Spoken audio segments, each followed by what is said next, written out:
તો એ કાર્યકર્તાઓ છે ને BAPS નું બેકબોન છે.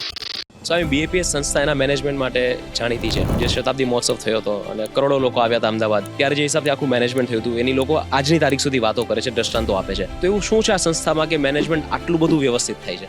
આધ્યાત્મિક માર્ગે પ્રથમ ઉત્તર એક લીટીમાં એ છે કે ભગવાન સ્વામિનારાયણનું પ્રાગટ્ય છે. જે રીતે પ્રમુખ સ્વામી મહારાજ અને મહંત સ્વામી મહારાજના જીવનમાં જે પવિત્રતા છે, જે લોક કલ્યાણની ભાવના છે, જે નિસ્વાર્થ ભાવે સમાજને આપવું એવી એક વૃત્તિ છે, તો જ્યાં ભગવાનનું પ્રાગટ્ય હોય ત્યાં બધું 100%. અને જ્યારે આ હોય ત્યારે management becomes a subset of it. આ 7મી ડિસેમ્બરે 2024 અમદાવાદમાં નરેન્દ્ર મોદી સ્ટેડિયમમાં અમારો કાર્યકર સુવર્ણ મહોત્સવ છે. 1 લાખ કાર્યકર્તાઓ BAPSના, જે BAPSની 162 પ્રકારની અનેક સમાજ ઉપયોગી પ્રવૃત્તિમાં ક્યાંક ને ક્યાંક સેવા આપે છે, નોટ પેઇડ. તો એક કાર્યકર્તાઓ છે ને BAPS નું બેકબોન છે. એક તો એની સમજદારી, બીજું એનો સમર્પણ ભાવ અને ત્રીજું એની સેવા.